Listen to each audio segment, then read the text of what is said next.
To the April 18th meeting of the Board of Selectmen. If everybody would rise for the Pledge of Allegiance. Pledge allegiance to the flag of the United States of America and to the republic for which it stands, one nation, under God, indivisible, with liberty and justice for all.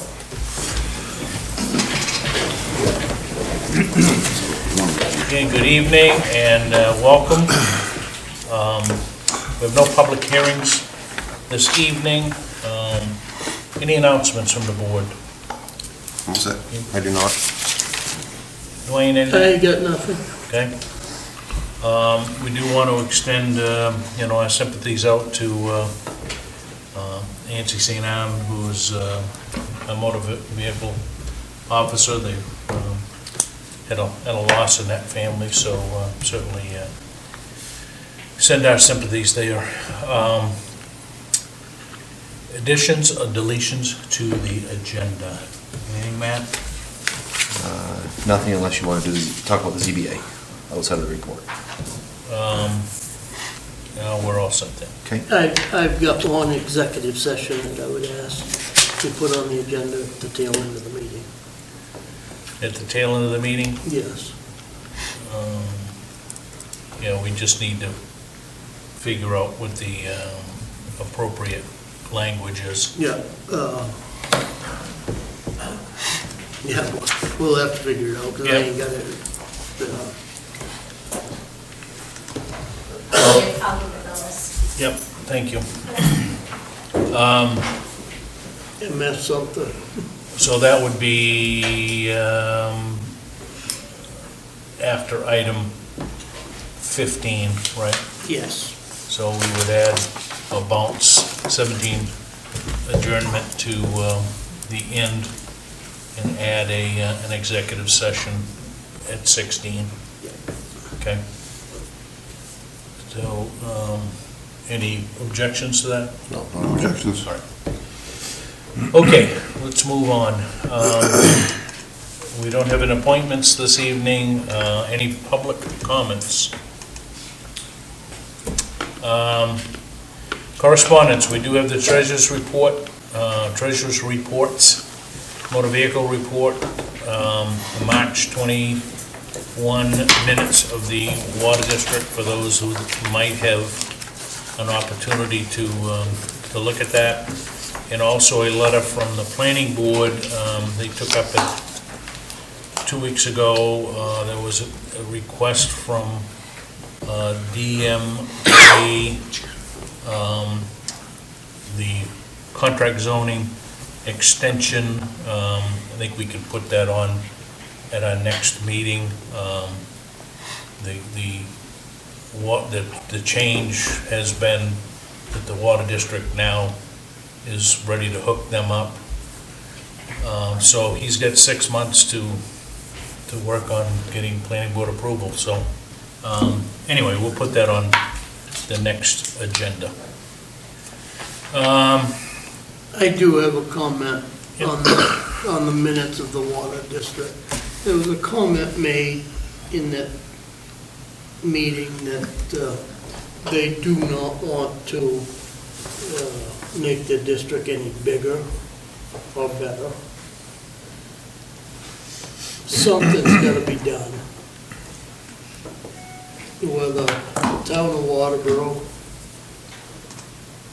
take the procedures to take this water district over, or the water district maybe be sold to another water district or something. If we can't grow this water district, then we can't grow ourselves. And if we can't take care of our commercial properties, we've started a TIF district, which is almost useless unless we've got water to it. Water and sewerage is our biggest thing. We don't have the sewerage, but we do have a water district. But if we can't grow that water district to maintain what we've got and want to have, we can't grow and we can't keep our taxes down. Right. commercial property is the only way that we're gonna keep the taxes down here in town. Well, So- I certainly think that they expressed the fact that they would not, on their own, expand the system, Yeah. right? And that would mean if someone comes in with a proposal that they wanted to consume X amount of water, then, And but work with They it. just certainly they have reacted, and I know that they've rejuvenated one of their wells Yeah. and whatnot, so I think that's why that the two projects that they had previously said that they wouldn't support, they're now saying that they will support, so. But I got a follow-up when you're ready. Yep. What authority do we have over this? They have ultimate authority. They do. Right. But as far as, like, Dwayne was saying, you know, taking it over or whatever, I mean, what's our say in this? Let's go back to when this all started. Yeah. The town owned the water district, Right, or the water department, yeah, right?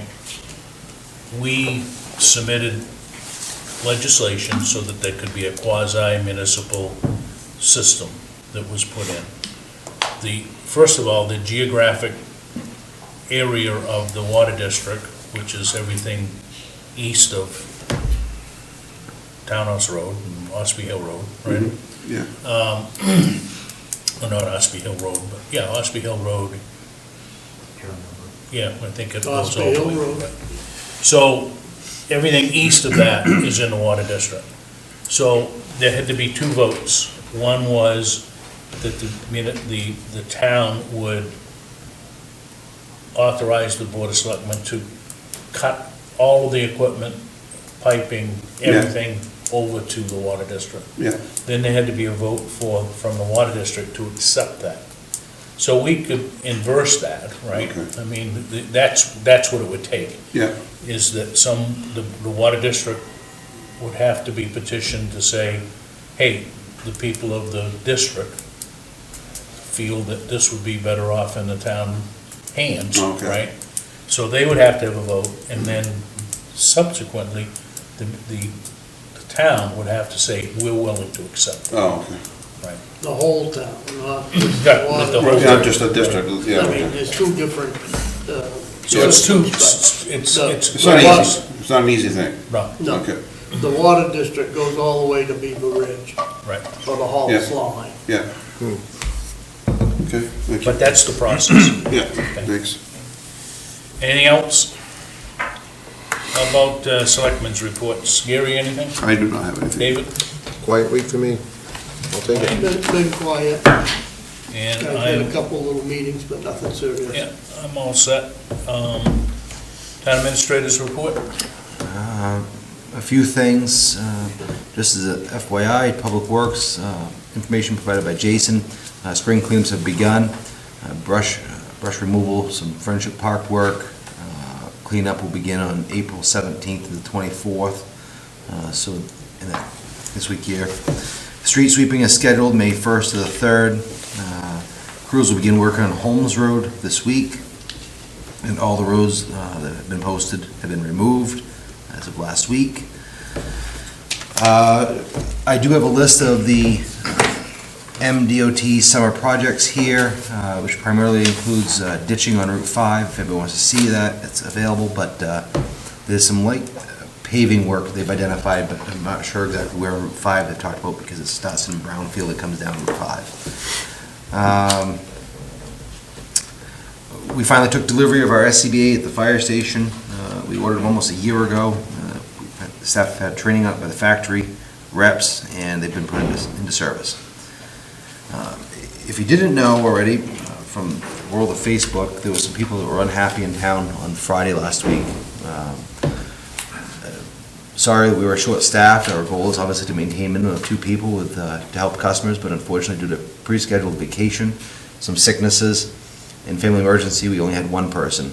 Yes, it was busy, and a line formed, I guess, outwards of the door. From the feedback I've heard, Marina did a tremendous job and managed the customers to the best of her ability.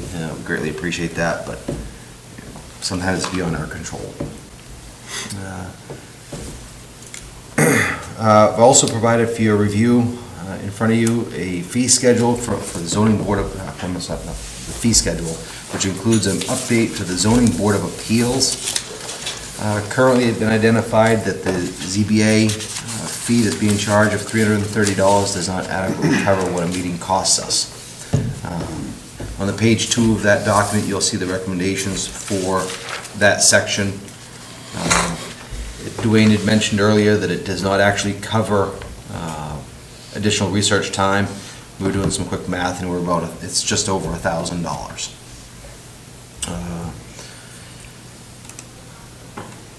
As you know, we've been working on over the past several months, a foreclosure list. Also provided to you tonight is a list of properties on the Excel document that you see in front of you, which was taken from Trio. Initially, we've made contact with a lot of people in town, we've sent letters, we've tried to make visits to people's homes as well. And actually, Mike and I did that a couple weeks ago, we tried to make contact. We've made some great progress. I don't think I need to go down through and read each one of them, but several of them have paid in full at this point, and you have very few parcels out of this list that remain with outstanding balances. There's 16 on that list, and 13 of them,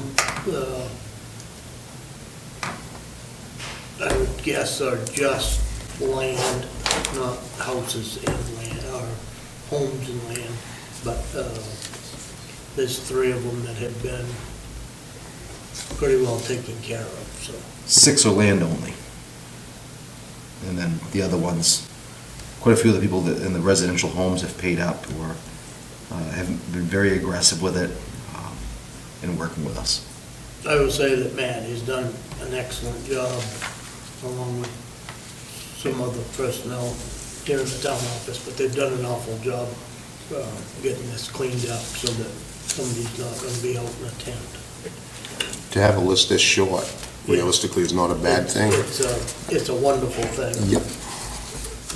Yep. So again, I can go through line by line if you want, but I don't. No, I think we're okay with that. And I think I've covered everything. The only thing that wasn't on there was obviously, and Dwayne had mentioned to me prior, was this does not include any town-owned parcels, that list. Which we're talking, stuff that we've taken, Lake Arrowhead mainly, but there are 2 or 3 other pieces that were sold at a public auction back when Gary was here, and either they didn't pay up or something went wrong so that the piece couldn't be sold. And these pieces these are just tax lien in the last 3 to 5 years, so. And There will be some added parcels that are lagging up in Lake Arrowhead that have no buildings. And as a reminder, the invitation to bid on the parcel at map 3, lot 55, which is a piece that is between West Road and Middle Road, with no identifiable access to it. Bids are due by May 2nd at 5 p.m. And that is your next board meeting. Okay. Any questions, comments? All right, let's move on to new business. Discuss vote on an abatement for map 8, lot 55. We have, in the packet is Shirley's notification from our assessor. This was identified as the wrong owner, or I guess the lot was combined with another lot, which was an error. So we are abating $1,253.52 from what I can With see. the taxes. Right, with the taxes. I'll make that a motion that we abate,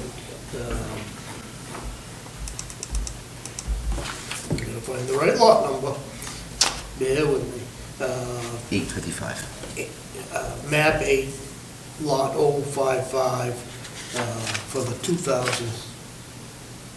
It was a mistake in 2016, which is a total of $1,253.62. Do I have a Second second? that mo- yeah, I'll second that So motion. we can, Shirley's already baited 22. Yeah. We're requesting the abatement for 2021 and 2020. 22, yeah.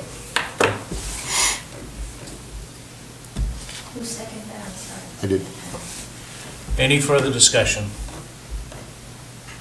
All those in favor? Opposed? Motion carries.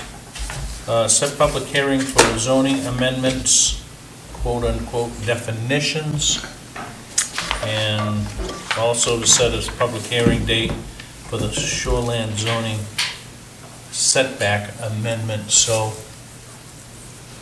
why don't you explain what we're doing, Okay. and then we'll set an abatement. Sure. Let's start with the shoreline Let's set a zoning. hearing.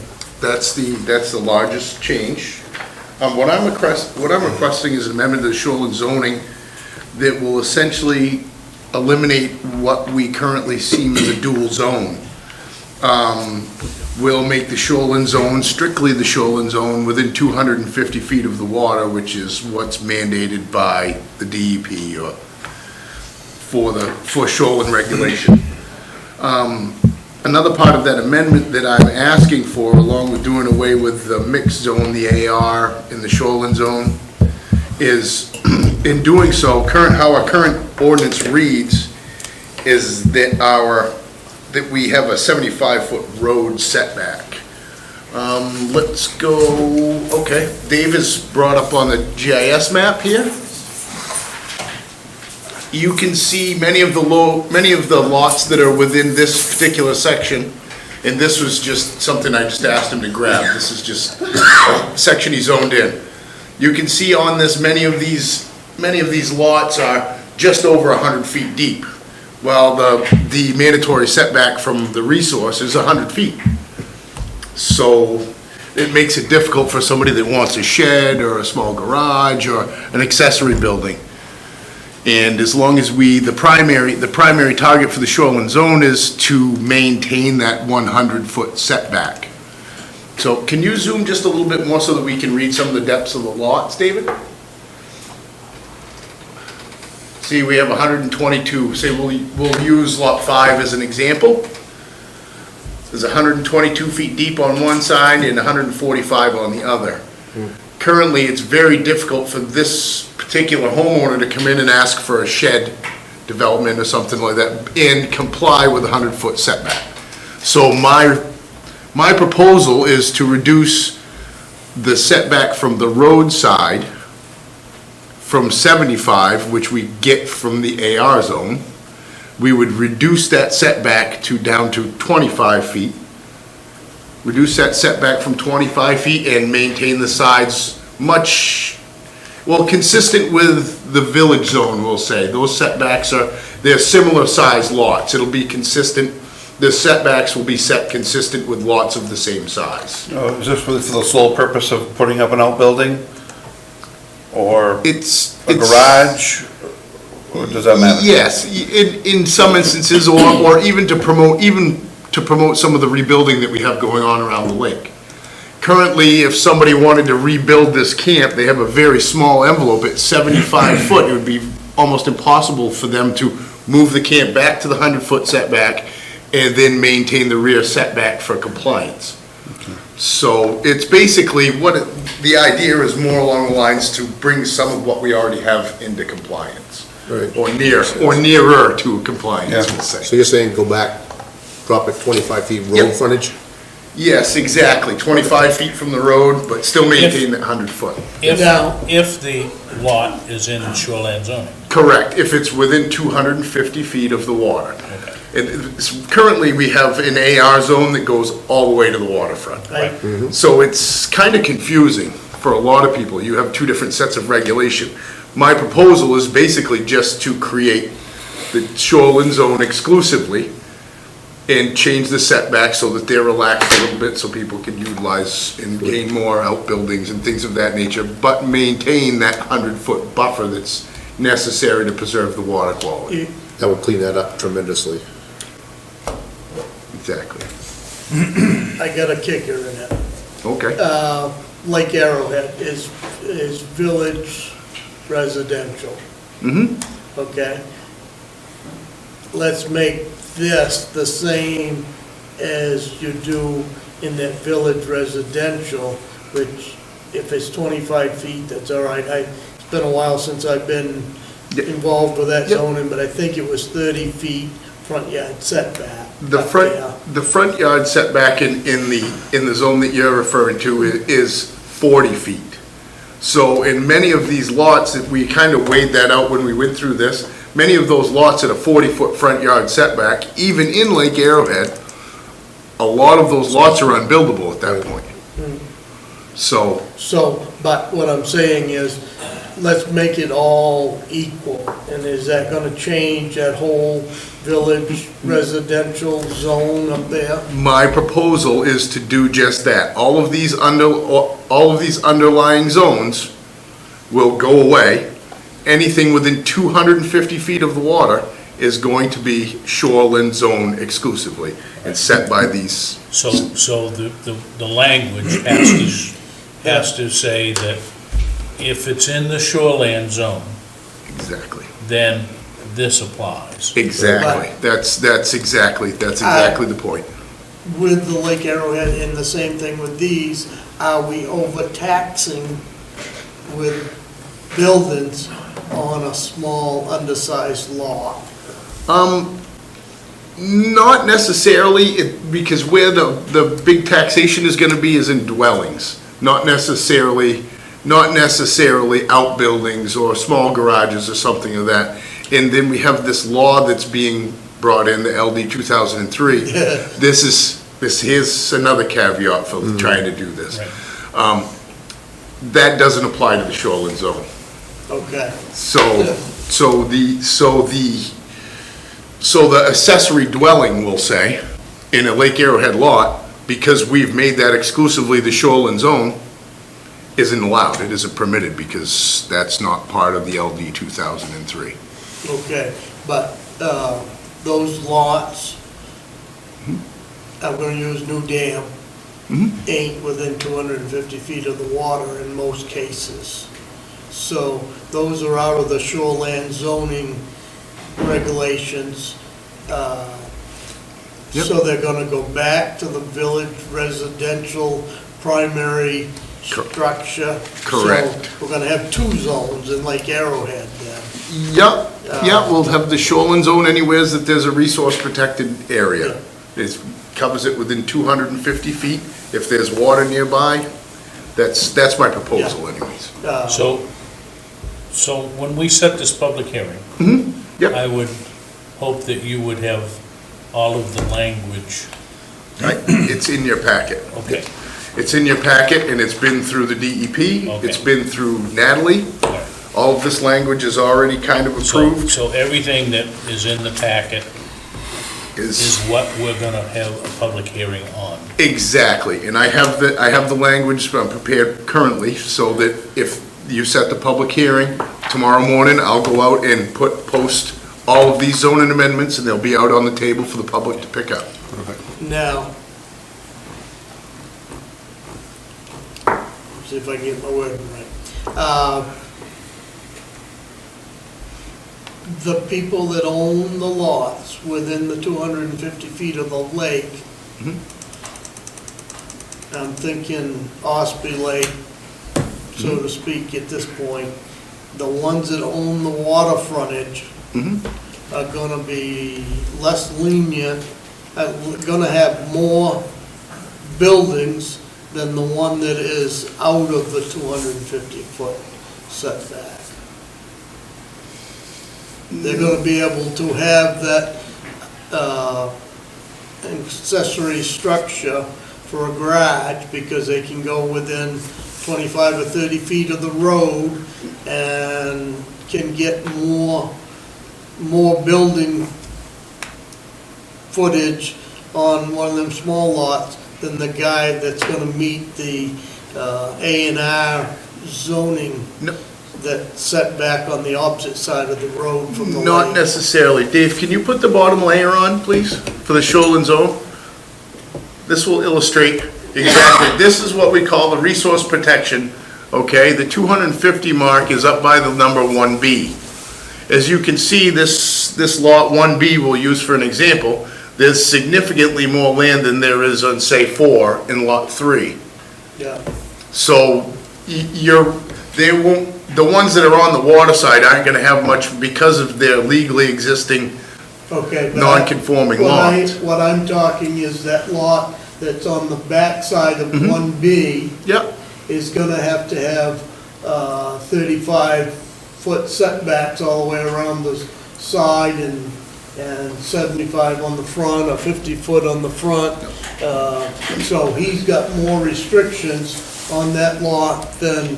Yeah, but everybody's got more only restrictions. to that point. You see where the black line comes Yeah, down? yeah. That's a 250-foot Yeah. line. So if this guy wants to put a boat garage here, he'll actually be able to do it off the road because that portion is within the shoreline zone.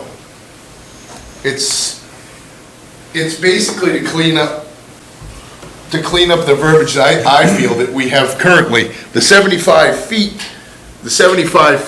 that we currently have is unattainable in 90% of our lots. Yeah. So that's gonna allow some of these people to do some smaller stuff. It cleans up the language so that we're not kind of bouncing between two different zones in order to regulate one area. Good idea. So, we have, next meeting, we have public hearings on the budget and the warrant, correct? Yes, So this would have to go to the 17th. yeah. Yep. Perfect, and that's what I'm requesting, is Okay. that just a public hearing. We'll get the public Yeah, hearing. and we'll air it out at the public hearing. Exactly, any changes, and we can make those changes or whatever. It's just a proposal at this point. Everybody all set You with mean the this? 16th? The next meeting would be the 16th. Oh, I'm sorry, the Yeah. 16th, yes. I'm looking at the green squares Right. instead of the yellow squares. That's all good. All right, so we will set it up for the 16th. Okay? And Okay. then the changes that I'm proposing to the Waterboro zoning ordinance Yeah, are the definitions, rather. yeah, And we currently have a process for foundation certification. yeah. This verbiage is not in our ordinance per se, it's more of a procedure at this point. So, in the event that we get into a really difficult situation and somebody is refusing to do so, we're not necessarily, at this point, it could turn into a legal battle. We don't have a legal leverage. We don't have a legal leverage, so, and if we add the definitions and the short paragraph of verbiage that we put into section 203, covering foundation and foundation certification and stating the meanings for each, that will give us legal standing for anybody that wants to contradict our procedure to this. That's not there now? No. No, it's a selectmen's policy Gotcha, okay. that we gave. So let's put that- We directed Glenn to require that, but if push comes to shove legally, It's- we don't you're have having any, to speak with him. we have nothing to stand on. Should have Because known it's not part of that, the we should have order. known that 4 years ago. Well, okay. So No, we can that's do actually this- a great we can do idea this to put the this same in. night. Instead, do Absolutely. this the same night. There is one portion in the shoreline zone, that I did not speak of. I'd like to go back to that real quick, just so that you know, and that was Natalie's recommendation. Because of recent case law, Yep. the ability to appeal the authority having jurisdiction of the code officer in certain areas of enforcement wasn't allowable. Well, because of recent case law, it's now allowable. So we're changing our appeal portion in our shoreline zone to accommodate that. Okay. And that's also forcing us to notify direct abutters for every shoreline project. That's gonna add some costs to the town as well, because we have to send a postcard saying that a permit was given out, so that we have a period of time that we can start the appeal process. I don't know what she said the other night at that workshop was, that notification should be given to every permit, a direct abutter, direct abutter to a permit should be mailed out when the permit is given. Any Not just permit, any shoreline, permit. Any permit, exactly, and we're working on doing that process straight through. We've got the notification cards, now we're at the point where we're having that printed So up. quickly, should that clause be in the definitions?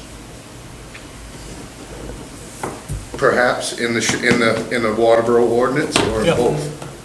If we're gonna notify abutters when any permit gets issued, as suggested by our council, Sure, okay. we should, Add notification to our, add that into the zoning ordinance. it's in that, of course, is gonna have the same as any other process that we add. It's going to trickle down, it's gonna affect our bottom line. We'll have to increase our permit costs, of course, in order Down the road. to absorb this. Yeah. Yep. Just And so we that the would, board's aware, so maybe we should work on Well, coming up to that with our fee schedule as well. Natalie was very evident that you don't have to do it certified, Right, right? Just Correct. gotta be mailed out. but the notification still is 50 cents or 75 cents. But it also is time consuming. Exactly. So, I mean, if And postage. whoever makes these cards out or researches it takes time. And it's gonna take an hour per application or thereabouts to get the cards out, to research the Lake Arrowhead deal is gonna be abutters and abutters across the street within so many feet. Within so many feet. Some of them are gonna be more than others. There might be 3 abutters on some, and there might be 16 on another one. Right, So, and I can ask her for some clarification on that as well. The way that I understood it was direct abutters. Now, direct abutters does not necessarily incorporate somebody across the street, because there's a Well, street I- divider. I So I asked- can ask for clarification on that. if- I asked the same question the other night, and she said, definitely the abutter across the street. Right. Right of way or a road does not, It doesn't constitute. it constitutes an abutter. So, Okay. Anything else, Mike? Nope, Okay, you're on for the 16th, thank you, sir. okay? Can I ask him a quick question about Yeah. that property up on Route 5 with all the cars? What's the progress with that? You talk about, We had a lengthy conversation with the town attorney. Yeah. Today, that particular individual's gonna have 30 days from the date of service from the next letter, and then we're going on the docket. okay. At that point, when as soon as we go on the docket, seems as though it's pretty cut and dry. However, this. We already had one ruling. Right, well, he's leaning towards something a bit more aggressive, and that's something that we'll probably end up taking up in an executive session. Right. Okay, thanks. Thank you. All right, let's move on. Old business, discuss vote on appointing a member of the garden committee. David? I will make a motion that Stephanie Simpson be appointed to the garden committee. I'll second that. Any discussion? I've had a little bit of discussion with some of the garden club. They're not in favor of it. Okay, That's that's all I'm gonna say. All right? But we do have a letter from Yes. The committee itself. yeah. So, sensing no more discussion, all those in favor? Opposed? Motion carries 3-1. Okay, discuss vote in minutes of the April 4th and 11th meetings. So moved. I'll second it. All those in favor? Opposed? Pending decisions, we get the week's action list. You will, agenda items, we're bringing back the request The Alves. from the Alves, request of extension. What else? And then you have your public hearings. Yeah, we have the public hearing for the budget warrant, so. Yep. Okay? Items needing signatures, just the abatement that we did there. I did look at, its executive session is 1 M.R.S.A. subsection 405-6A, which covers personnel matters, and in this case, it would be a discussion of a hardship abatement. Okay. So that would be, I'll make that a motion. okay, Second that. and we will give us 5 minutes to clear the room. Okay. All those in favor? Opposed? And we'll have to come out and then adjourn.